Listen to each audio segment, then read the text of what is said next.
Ya, shalom saudara-saudaraku yang terkasih, yang paling dikasihi oleh Tuhan. Saya selalu ingat ya, rambut kepala kan ada di atas kepala tuh ya, dinomorin semua. Ya, tidak ada satu jatuh ke tanah kalau Tuhan tidak menghendaki. Begitu kasihnya gitu, begitu gambaran kasih Bapak kita kepada anaknya, itu kita. Kita sudah masuk di bab yang ketiga dari buku The Power, kuasa ya, power, kuasa dari right believing. Dan Alkitab bilang di dalam Roma 1, power itu kan Injil itu ada kuasa atau power daripada Allah atau Tuhan ya, unto salvation, supaya kita senantiasa selamat. Dan luar biasa ya, kita bagi saya gini, apa yang kita boleh sama-sama duduk ya, membicarakan kebenaran ya, kebenaran yang memerdekakan ya, kebenaran hadiah, bukan kebenaran kita. Jadi kalau kita pakai hukum Taurat, di bawah hukum Taurat, perjanjian lama, hukum Taurat, kebenaran manusia itu ya, kebenaran manusia pasti nggak benar. Karena semua orang telah berbuat dosa dan telah kehilangan kemuliaan Allah. Firman Tuhan bilang gitu. Nah, kita bersyukur kita memiliki kebenaran Yesus. Kita memperolehnya secara cuma-cuma. Kebenaran hadiah karena namanya kan. Kemurahan yang cuma-cuma, yang gratis. Tinggal kita mau terima atau tidak. Ya, atau ada powernya. Powernya ya se-power Yesus. Sekuasa Yesus. Itu yang luar biasanya. Ya, bagaimana hari-hari ini 2023 semua orang bilang gelap ya, pekat, dunia tuh krisis, apalagi resesi, inflasi. Kalau bahasa Alkitabnya tuh kelaparan, kayak zaman Ishak itu ada masa kelaparan, atau zaman Yusuf misalnya 7 tahun kelimpahan, panen banyak ya, temen 7 tahun kelaparan. Ya, ada 7 lembu yang kurus, ada 7 lembu yang gemuk gambarannya. Ketika 7 lembu yang kurus makan yang gemuk, tetap kurus, saudara. Itu kelaparannya separah itu. Itu kabar yang kita dengar dari dunia, dari luar Yesus. Ya, tapi right believingnya gitu, percaya benarnya, Tuhan hari-hari ini bicara tentang terang. Yesus itu terang. Ya, bicara tentang bahwa saudara di akhir zaman ini adalah generasi Benyamin yang menerima 5 kali lipat. Artinya 5 bicara kasih karunia tuh. Yang berbicara tentang kemenangan ya, daripada penebusan. Yang berbicara juga tentang panen raya besar, manifestasi. Ya, jadi gini, kalau panen raya besar, hujan akhir, ini kan hujan akhir musim. Saya nggak bosan-bosan mengulangnya. Karena orang Israel cuma ada hujan awal, hujan akhir kan. Hujan awal setengah tahun di awal, hujan awal untuk menabur. Tapi kalau hujan akhir musim untuk menuai. Makanya disebutnya panen raya besar. Juga dapat disebut manifestasi berkat-berkat yang berlimpah. Termanifestasi, saudara. Yang kita harapkan tuh termanifestasi. Jadi apa ya? Jadi nyata. Dan itu mau nggak mau mujizat kan? Orang gelap kok semuanya. Kenapa di Goshen terang misalnya? Kenapa di Mesir gelap, di Goshen terang, di tempat Israel? Karena dekat Tuhan. Goshen artinya kan mendekat. Nah, saya ulang-ulang nggak apa-apa. Kenapa? Karena kita tahu Yesus dikatakan ada di dalam kita, menyertai kita, tidak pernah meninggalkan kita. Makanya Immanuel kan namanya. Tidak akan pernah mungkin meninggalkan kita, melupakan kita. Ada terang dalam kehidupan kita, ada terang dalam kehidupan keluarga kita. Jadi justru suatu keanehan kalau orang Kristen kok gelap hidupnya, kok jalan buntu, kok kelaparan, nggak masuk akal malahan. Ya pasti ada kepercayaan yang salah, saudara. Hanya sesederhana itu sebenarnya. Hanya sesederhana itu. Nah, kita teruskan ya. Teruskan. Kan isunya dari buku ini juga gimana? Misalnya kayak tadi menghadapi 2023, tentu kan secara umum manusia itu takut kan? Fear, ketakutan. Atau waduh, dia semakin rasa bersalah gitu. Waduh, saya kurang ini, kurang itu. Aduh, saya banyak dosa di sana, di belakang. Waduh, saya pasti dihukum nih di depan gitu ya. Jadi fear, ketakutan, guilt, rasa bersalah, dan kecanduan. Kecanduan apa aja? Mau kecanduan rokok, mau kecanduan narkoba, mau kecanduan pornografi, mau kecanduan apa lagi? Judi, zina, dan segala macam. Itu siklus kekalahan. Dan kan pertanyaannya gini, apa solusinya? Ya apa jawabannya? Nah ini yang kita sedang mau pelajari terus. Nah sampai bab ini tuh solusinya cuma satu, yaitu kasih Bapa. Kaitannya apa Pak Melki? Kalau kita menerima kasih Bapa, nanti kita lihat ya, kita itu seperti menerima dari Yesus tuh, yang kita lagi renungkan juga ya beberapa hari yang bab-bab sebelumnya, bagaimana Yesus mendatangi perempuan Samaria kan, perempuan Samaria yang berdosa, yang mengalami siklus kekalahan. Ada suaminya aja 5 ya, yang satu juga bukan suaminya lagi, udah hidupnya penuh dengan malu, dengan keterikatan, dosa seksual jelas kan, dan hidup dengan penuh apalagi celaan ya, penyesalan, guilt, rasa bersalah, ketakutan, nggak berani kumpul sama orang-orang yang lain. Nah ini saya ulang nih yang bab sebelumnya. Tapi Yesus menawarkan apa? Air hidup, benar saudara. Yesus menawarkan air hidup. Itulah kasih Bapa itu ya, menawarkan air hidup yang kita terima, dan di dalam diri kita akan menjadi mata air. Sebenarnya solusinya sederhana gitu. Jadi praktisnya gimana Pak Melki? Ya praktisnya gini, kalau saudara masih dalam keadaan siklus kekalahan, coba bilang dong, Tuhan saya terima air hidup, saya terima kasih-Mu. Saya menyadari kasih-Mu yang cuma-cuma itu buat saya, bukan karena saya baik, karena Yesus baik. Tuhan biarlah itu menjadi mata air yang seperti kau katakan di dalam hidup saya, yang mengalir kepada kehidupan kekal. Jadi malah menjadi berkat kan, seperti perempuan Samaria yang kita dengar di bab 2. Itu yang luar biasa saudara. Itulah menerima kasih Bapa, dan kita tetap continue. Jadi kita menghadapi tantangan apapun, hari Minggu kita dengar continue apa Pak? Ya continue di dalam kasih Bapa itu. Ya jadi kalau ada continue tuh gimana? Ya tetap, karena ada di sisi Tuhan beres kan?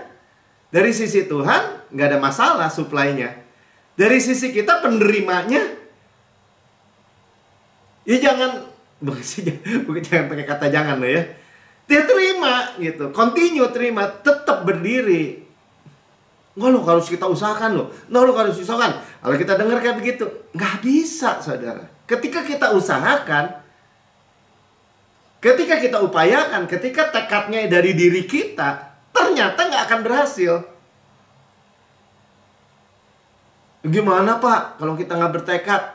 Ya kita lihat aja orang-orang yang jatuh bangun. Bahkan hari-hari ini kita udah dengar ya, baru ada kejadian orang-orang Kristen membunuh orang-orang Kristen dengan pangkat yang tinggi lagi. Sekarang ada orang Kristen yang punya jabatan gitu membunuh rekan Kristen lainnya. Hal-hal lain juga terjadi ya. Itu kenapa? Karena ya gampang aja, masa sih kalau dia memiliki kasih Bapa seperti mata air yang membual-bual, yang mengalir dari dalam dirinya, dia bunuh orang. Nggak masuk akal kan? Malah itu nggak masuk akal. Jadi jangan dibalik saudara. Oh enak aja terima kasih karunia, terima cuma-cuma. Ya karena justru sebaliknya, karena dia tidak mau terima yang cuma-cuma, kepaksa harus pakai kasihnya yang terbatas gitu. Kepaksa harus pakai kemampuannya atau tekadnya yang tidak bernilai kekal, yang terbatas. Saya disakiti, saya dilecehkan, saya. Jadi saya membunuh, jadi saya membuat ini, saya berbuat itu, kan alasannya begitu doang. Ya, nah sekarang kita lanjutkan masuk ayatnya ya, Amsal 24 ayat 10. Saya nggak bosan-bosan juga kasih tahu bahwa iman timbul dari pendengaran, pendengaran akan firman Kristus. Ya, amin. Jika engkau tawar hati pada masa kesesakan, kecilah kekuatanmu. Ya, tawar hati artinya apa? Yang nggak nerima tadi air hidup. Tawar artinya kecewa. Kecewa, saudara. Ya, artinya gini, kalau dikaitkan juga dengan hari-hari ini, bahkan ya orang yang sudah dengar begitu jelas kan, salib itu udah sekarang makin lama begitu jelas. Karya sempurna buat kita. Ya, memikul menanggung dosa kita, memikul menanggung bahkan keburukan-keburukan kita semua, tapi juga memberikan hal-hal yang kebenaran, yang positif, yang luar biasa, yang ajaib buat kita. Minusnya diambil, positifnya diberikan. Kurang apa, saudara? Coba deh renungan. Nah, udah ya, kita udah terima. Nah, cuman kadang-kadang orang tawar hati meleos pergi. Buktinya nggak kejadian, Pak, sama saya. Ya, terus mengalihkan pandangannya. Kayak Petrus ya, misalnya kayak Petrus tuh. Tuhan, kalau engkau itu suruh saya jalan di atas air. Tuhan cuma bilang satu kata, come, mari datang. Oh, Petrus semangat aja turun dari perahu. Ya, laut bergelora, dia jalan di atas air. Ketika matanya matanya tetap memandang Yesus. Tapi ketika dia mulai rasa-rasa kayaknya nggak bener nih, ya, angin, dia rasakan gelombang, dia dengar bunyinya, badai, dia lihat sekeliling, tenggelam dia. Itu tawar hati, saudara.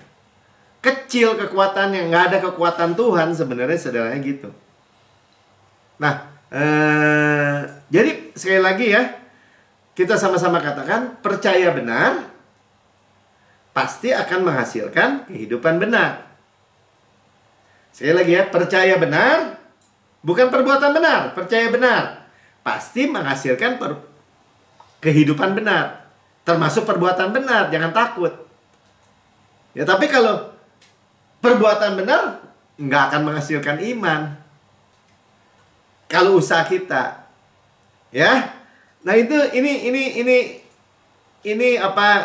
seninya gitu ya, menerima Yesus. Ya, seninya hidup continue, jangan lepaskan hope. Belum kejadian, nggak apa-apa, Tuhan tetap pelihara kok. Sampai apa? Tidak ada kata tamat sebelum Yesus dipermuliakan melalui hidup kita. Ya, berdiri aja teguh terus. Nah, saya mau bacakan ya. Ini judulnya Yesus sayang padaku, aku tahu itu. Ini lagu-lagu ya. Yes, Jesus loves me. Yes, Jesus loves me. Yes, Jesus loves me. The Bible tells me so. Ya. Nah, saya bacakan ini judulnya dari lagu memang ya. Kita akan merenungkan 18 menit ya. Saya mendengar kisah seorang pendeta dari Oregon yang ditugaskan menyediakan konseling di suatu rumah sakit jiwa negara bagian Amerika Serikat. Tugas perdananya adalah mengunjungi sel menampung pasien-pasien penyakit jiwa yang setengah telanjang parah. Bau busuk kotoran manusia memenuhi ruangan tersebut. Nah, saya pernah juga melayani rumah sakit jiwa kayak gini ya. Mereka memang kencing, buang air itu ya di situ-situ ya. Dan nggak ada yang ngurus memang. Ia tidak bisa berbicara dengan para pasien, apalagi memberi konseling kepada mereka. Satu-satunya respon yang didapati adalah rintihan, rangan, dan tertawa kesetanan. Kemudian Roh Kudus menyuruh sang pendeta duduk di tengah-tengah ruangan selama 1 jam, menyanyikan laguan pujian anak-anak yang terkenal, yaitu Yesus sayang padaku, aku tahu itu. Karena Alkitab berkata demikian. Anak-anak kecil adalah miliknya, mereka lemah tapi ia kuat. Ya, itu lagu ini ya. Jesus loves me, this I know. Ya, tadi yang saya nyanyikan ya. For the Bible tells me so. Oke. Tidak ada hal yang terjadi pada hari pertama itu, tetapi ia terus melakukannya ya. Selama beberapa pekan ia duduk dan menyanyikan melodi yang sama dengan keyakinan lebih besar. Yes, Jesus loves me. Yes, Jesus loves me. Ya. Yes, Jesus loves me. The Bible tell me so. Ya, itu refnya. Seiring berjalannya waktu, satu persatu pasien mulai menyanyi bersama-sama.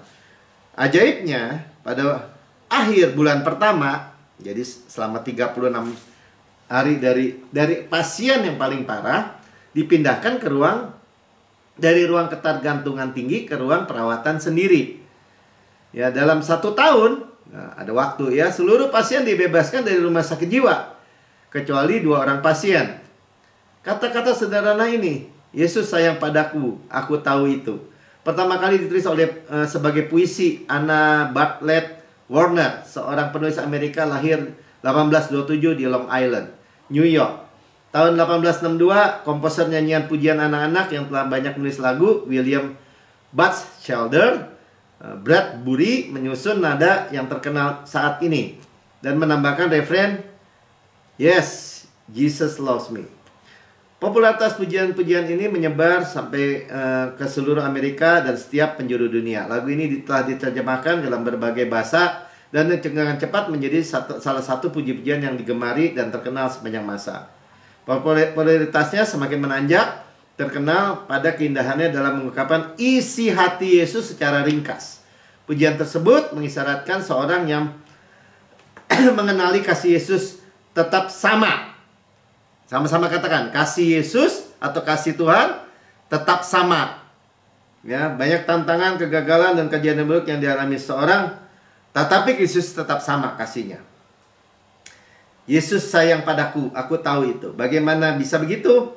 Karena Alkitab berkata demikian. Itu sangat sederhana tapi berkuasa.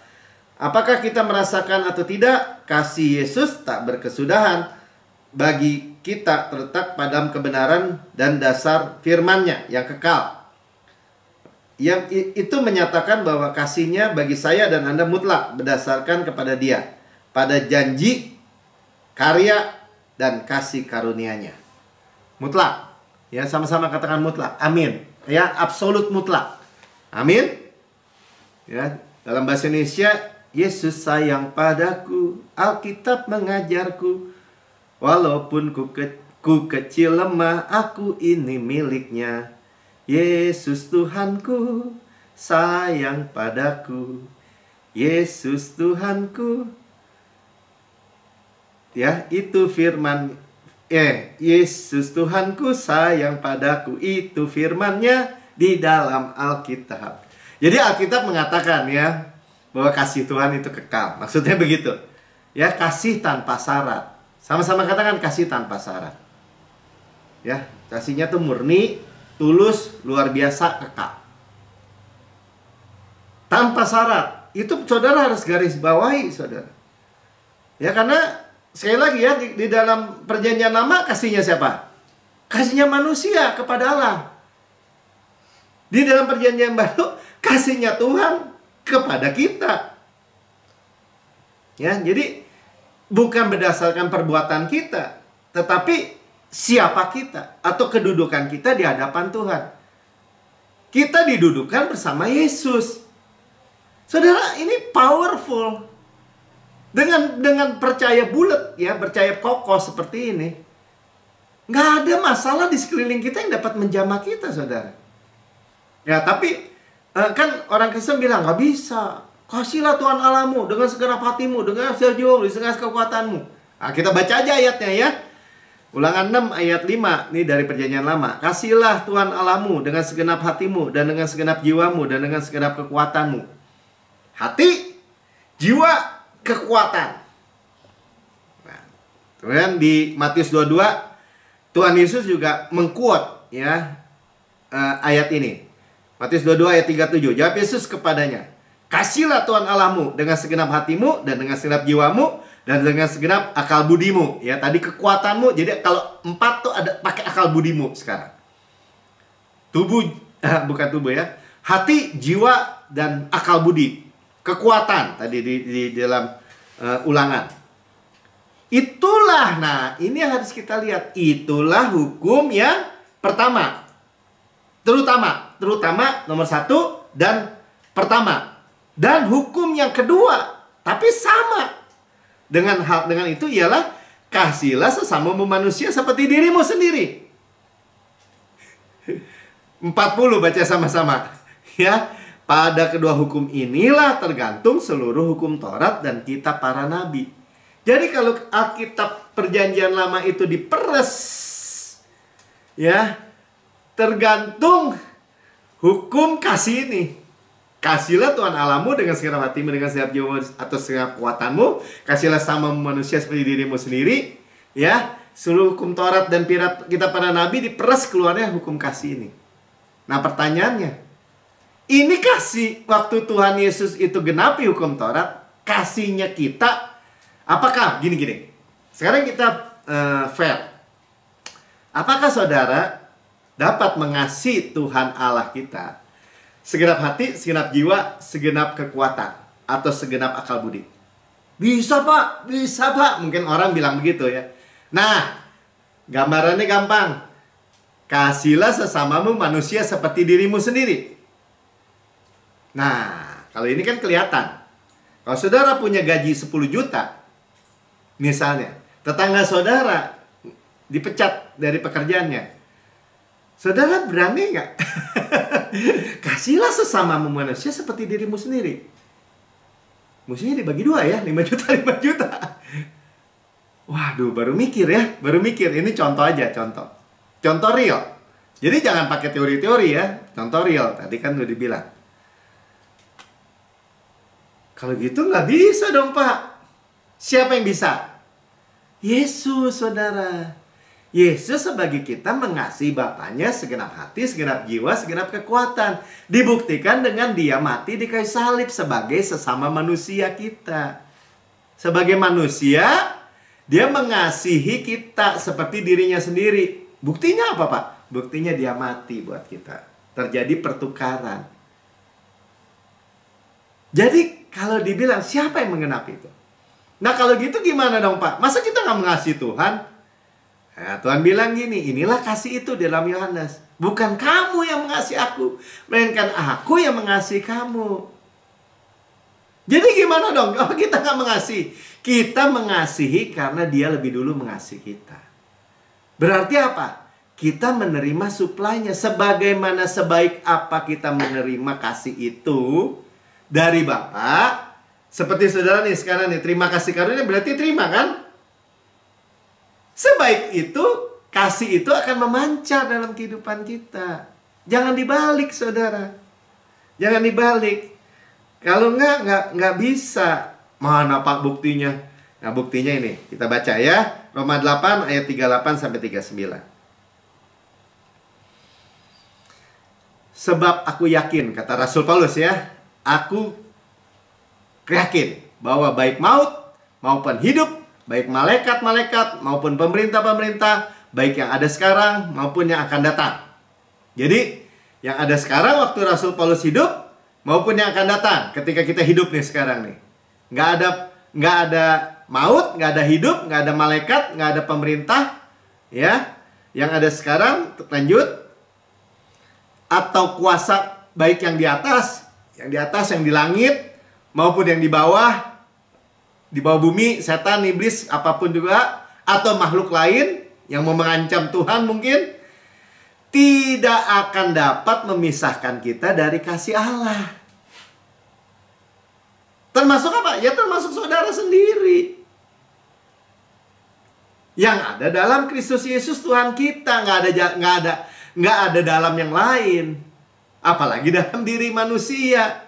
Saya mah bergantung sama dia. Atau saya mah bergantung sama orang kaya. Nggak ada. Ya. Tidak akan dapat memisahkan kita. Amin. Ya kalau saudara baca Roma 8 ayat atasnya. Itu pertanyaan-pertanyaan retoris.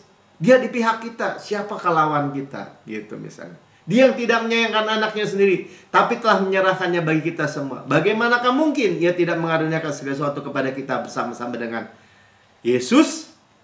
Pertanyaan retoris. Apa? Meneguhkan. Dan ditutup dengan hal ini. Ya jadi tidak ada. Sama-sama katakan tidak ada yang dapat memisahkan kita dari kasih Bapa. Amin. Ya kalau bagi saya, kita percaya termasuk diri kita sendiri juga. Makanya apa? Kita memegangnya percaya benar ini suatu kepercayaan benar yang luar biasa, yang powerful. Bapak mengasihi saya. Masa saya dibilang buat celaka? Kalau ada orang bilang gini, wah nggak bisa Tuhan, izinkan tuh kecelakaan. Oh, Bapak mengasihi saya. Lu aja sampai bisa bilang gitu. Ya mungkin kalau dibilang lu aja jadi berantem ya. Di dalam hati ya lu aja. Oh, ini saya dikasih penyakit sama Tuhan nih. Atau anaknya mati muda, kecelakaan. Oh, Tuhan sayang kepada dia. Tetap lu aja. Itulah kepercayaan yang salah sebenarnya. Jadi terlalu banyak kepercayaan-kepercayaan yang salah, yang akhirnya jadi gini. Ya kenapa terjadi dong Pak? Ya kepercayaan salah seolah-olah kayak memilih menerima yang salah. Kan hidup mati dikuasai sama lidah. Siapa yang suka menggemakannya memakan buahnya. Jadi gimana dong? Ya kita harus tahu yang benar. Misalnya kayak begini, sudah tahu yang benar sekarang. Siapa yang mengasihi Tuhan dengan segenap hati, segenap jiwa, segenap kekuatan, segenap akal budi? Yesus. Siapa yang mengasihi sesama manusia seperti dirinya sendiri? Hanya Yesus. Dan itu kita terima dengan iman. Sehingga tidak ada lagi yang bisa memisahkan kita dari kasih Bapa tadi. Selama-lamanya. Absolut mutlak. Continue. Saya selalu bilang, continue, berkelanjutan. Konsisten sampai kekal selama-lamanya. Gak ada tuh saudara orang Kristen bunuh orang, boro-boro bunuh temennya sendiri lagi, pendeta lagi, pejabat lagi. Kan bingung kan? Terlepas dari menghakimi siapapun, saya nggak mau lah ya. Tapi saya percaya gini, nggak mungkin firmannya salah. Pasti ada kepercayaan yang salah. Atau kepercayaan yang diturun-turunkan terus.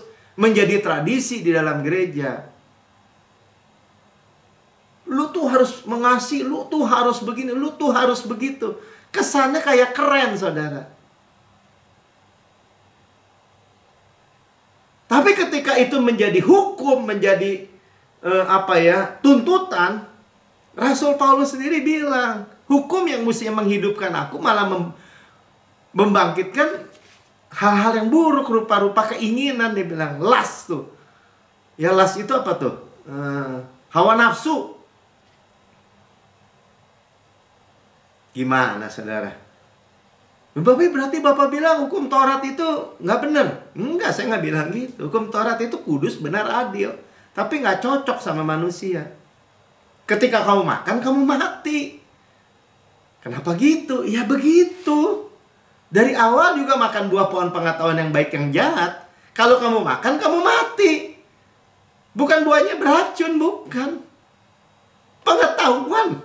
Kan gak ada yang salah dong, pengetahuan. Kita tahu yang baik, tahu yang jahat. Kayak kita buku, sekarang kita punya ini. Google.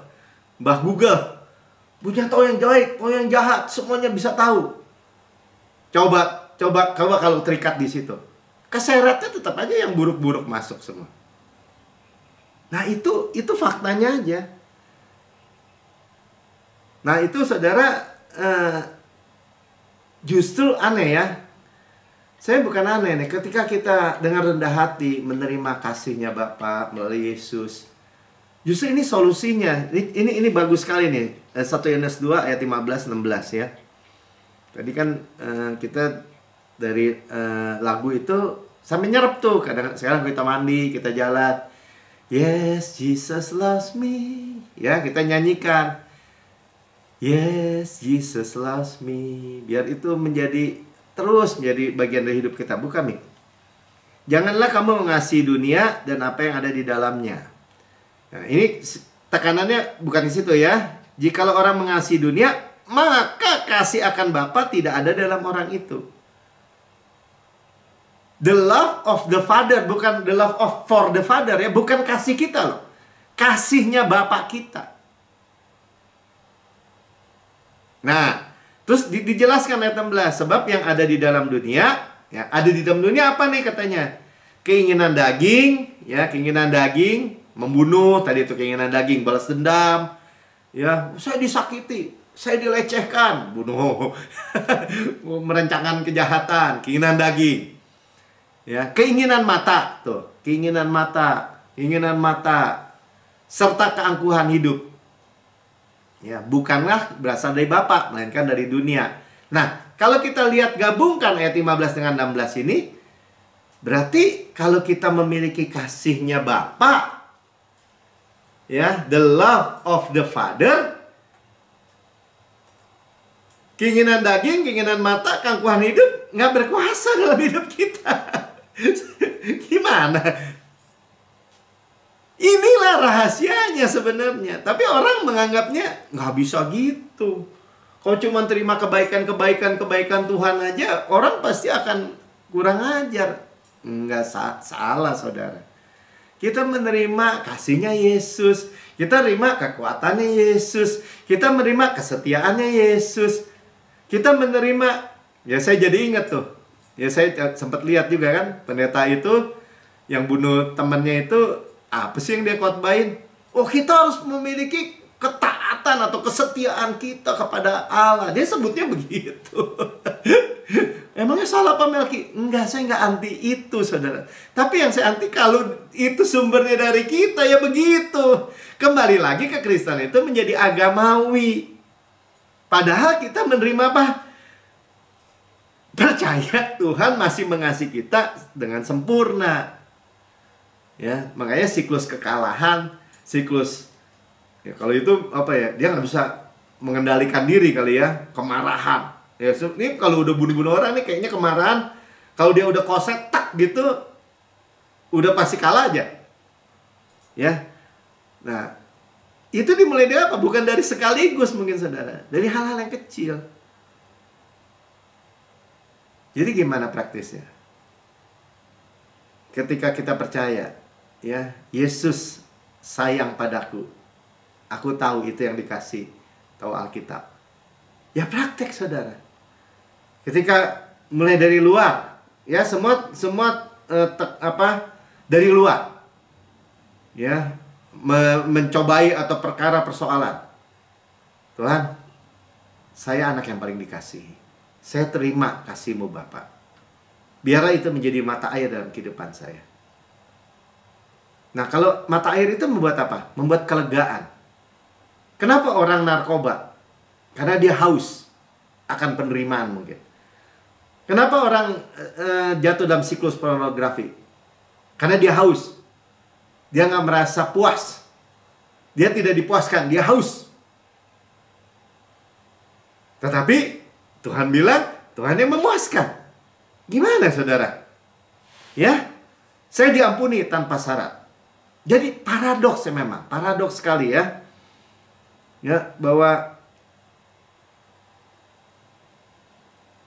ketika kita percaya saya adalah kebenaran Allah di dalam Kristus. Ya, itu air terjun pengampunan terus ya. Kita ada di bawahnya gitu. Ya saya percaya, saudara sama-sama tes sama-sama sekarang. Sama-sama tes saja. Atau kita lagi dengar nih lagi dengar kan kabar baik. Saudara nggak akan dihukum. Saudara tidak lagi penghukuman. Dosa saudara dihapus, masa lalu masih kini, masa depan selama-lamanya. Ini kan lagi dengar nih, real aja udah.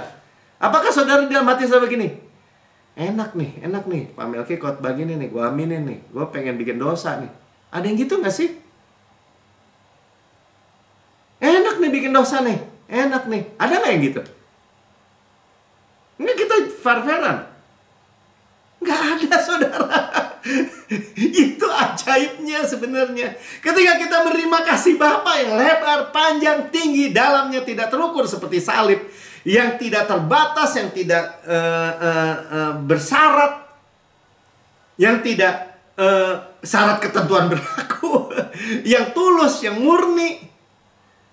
Nggak begitu mikir, ya udah deh, emang gue lagi dendam sama orang nih, gue pengen bunuh orang nih. Bisa gitu nggak saudara? Ayolah kita jujur. Enggak, saudara. Yang mungkin ada orang menyakiti kita, mulai tiba-tiba dalam hati kita, iya ya, saya mesti baik sama dia tuh. Ya jahat loh, kata iblis. Biarin aja. Saya kelimpahan kok kasih. Nanti saya mau traktir dia. Misalnya mungkin begitu malah. Ya, saudara, Roh Kudus, hidup akan dipimpin oleh Roh Kudus pasti. Ya, karena ternyata menerima kebenaran, power dari kebenaran itu, kasih Tuhan itu hidup bukan pasif, tapi dipimpin oleh Roh Kudus. Roh Kudus mulai mimpin gitu. Hikmat diberikan. Ya jelas yang polisi yang bunuh polisi itu udah nggak pakai hikmat, itu udah jelas. Sekarang baru dia yang membuat misalnya apa? Hidup keluarganya hancur, dilecehkan seluruh Indonesia, seluruh dunia kali. Nih, hubungan suami istri nih, contoh juga. Ya, contoh.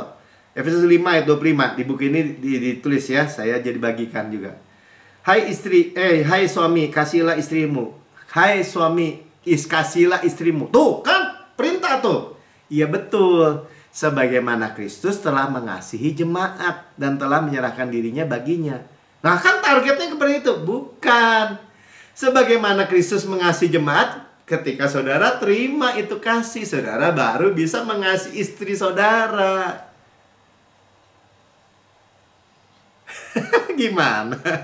Efesus 5 ayat 22. Hai istri, tunduklah kepada suami. Hei istri, tunduk gak? Tunduk gak? Gue udah baik nih, tunduk gak? Seperti kepada Tuhan. What would you like to know about Michael Tennis?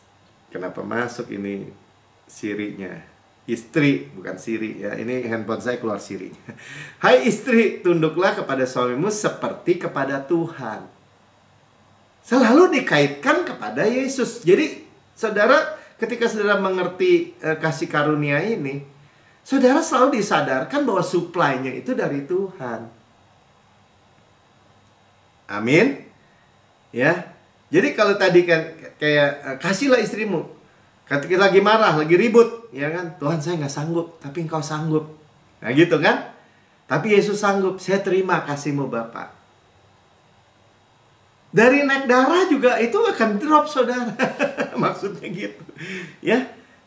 Jadi bahkan kasihnya itu menghapus semua kemarahan, frustrasi, ya, kekecewaan, luka-luka kita. Bukankah itu yang terjadi kepada polisi bunuh polisi? Ya, termasuk suami istri. Kasihnya yang menghapus, pengampunannya menghapus ya seluruh dosa kita. Kitanya juga dihapus dosanya. Seluruh kegagalan kita, seluruh kesalahan kita. Kenapa? Karena terima pengampunannya. Jadi iblis nggak bisa lagi dakwa-dakwa. Emang lu mah pemarah, udah dari lahir juga begitu. Nggak bisa robah. Makin tua, makin nggak bisa robah lu, Melki. Kenapa? Karena kita menerima dakwaan dia, tuduhan dia. Gimana dong kalau kasih Tuhan? Ya saya bilang, Tuhan, hati nurani saya sempurna karena korbannya sempurna. Di tengah-tengah apa? Di tengah-tengah kita mungkin lagi kegagalan atau mungkin lagi mau bikin salah gitu. Kasih karunia-Nya memberikan kemenangan, kuasa untuk mengalahkan setiap dosa, ikatan, dan kecanduan. Tadi ketakutan, ya rasa bersalah, kecanduan, lenyap. Kenapa? Karena percaya benar, saudara. Percaya yang kita lagi hadapi bab 3 ini bahwa kasih Bapa itulah solusi. Ya, itulah yang sangat benar dalam diri saudara. Bahwa Bapa di dalam diri saudara, bahwa Yesus dalam diri saudara mengasihi saudara tanpa syarat. Itulah kabar baik. Dan itu ternyata solusi absolut terhadap semua persoalan. Haleluya. Saya sendiri yang menyampaikan, diberkati ya saudara yang mendengar di rekaman YouTube. Saudara berkata, saya mau menerima kasih Bapa, tapi saya belum pernah menerima Yesus sebagai Tuhan dan Juru Selamat pribadi. Saudara ikuti saya berdoa. Katakan, Tuhan Yesus yang maha mulia. Ikuti aja, Tuhan Yesus yang maha mulia. Ya ulangi ya. Saya menerima Engkau sebagai Tuhan dan Juru Selamat pribadi saya.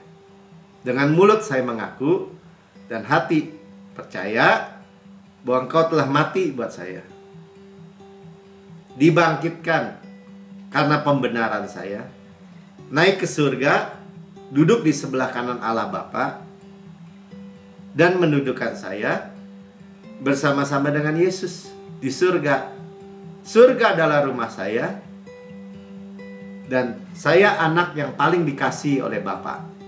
Dengan kasih yang kekal, dengan kasih yang kontinu, yang tidak berkesudahan, yang tidak berubah, yang murni. Terima kasih Bapa. Saya bebas, merdeka dari ketakutan, dari rasa bersalah, dan dari penghukuman, dan semua siklus kekalahan atau kecanduan. Di dalam nama Tuhan Yesus, amin.